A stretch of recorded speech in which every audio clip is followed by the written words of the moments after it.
Baxın Nərmin xanım, biz qorxu üsulundan böyümüşük. Qorxu üsulundan sevgi üsuluna keçə bilmirik.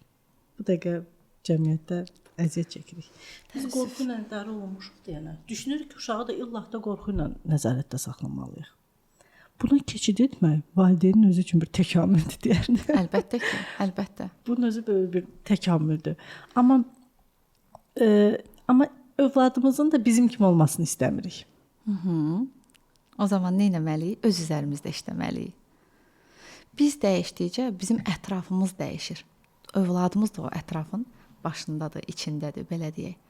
Ona görə valideyn mütləq özü ilə işləməlidir. Belə bir söz var, deyir ki, valideyn əgər özü ilə işləmirsə, çünki övladımız növbəti nəsildir.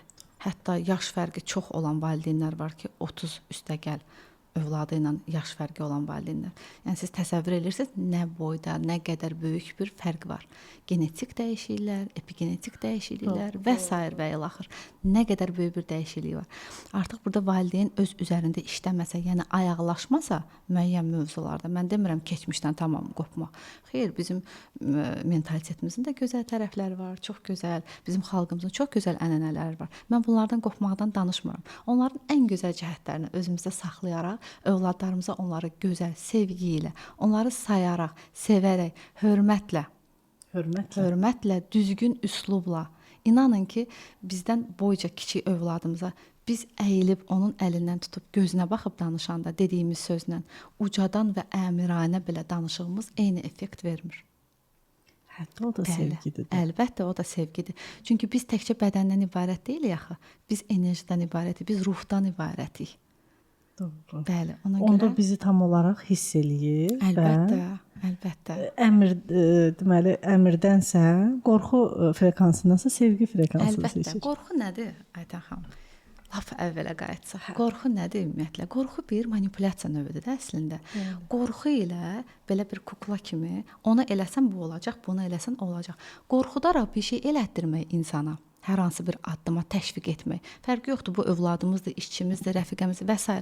Bu bir manipulyasiyadır. Və bu hardasa ilə insanın sərhədini keçməkdir. Əlbəttə ki. Çünki biz ona artıq seçim haqqı vermədik. Doğru. Öncədən biz dedik ki, baxa, mən deyən kimi eləməsən, sənin üçün pis olacaq. Yəni, mən baxıram ki, biz bilmədən eləyirik ya, bunu çox eləyirik. İndi siz deyirsiniz, mənim yerdə uşaqlar Hansımızın gəlmir ki? Bax, dərsləri qutarmasan oyun verməyəcəm ha sənə. Yəqin ki, bu bir çox valideynlər eləyir. İndiki dövrün bəlasıdır. Ona toxunaram indi. Hə, xahiş edirəm açınında. Sevə-sevə. Çox gözəl bir məqama toxundunuz. İcazənizlə biraz genişləndirək onu. Bu çox önəmlidir. Niyə?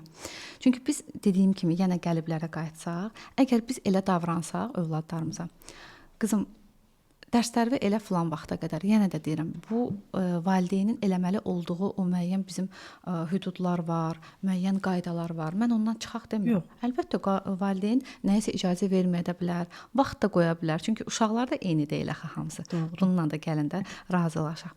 Bu öz yerində qalmaq şərti ilə ancaq biz övladımızı ona öyrəşdirsək ki, o mükafat rejiminə öyrəşdirsək. Məsələn, sən ancaq 5 alsan hər şeydən, nə bilim, indi ballar var da, 100 bal alsan, sən əla qızsan, sən belə.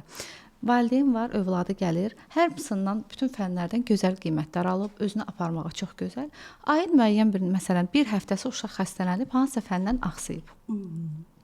Valideyn necə reaksiya verir? Burada artıq o ключевой moment, yəni o açar məqam oradadır ki, yəni valideyn doğru yanaşmalıdır.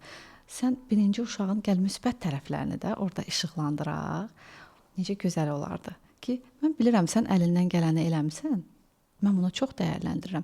Əminəm ki, gələn dəfə sən bunu düzəldəcəksən. İnanın ki, bəlkə heç o uşağın niyyəti belə yox idi onu düzəltmək. İnanın ki, o qol qanadlanacaq.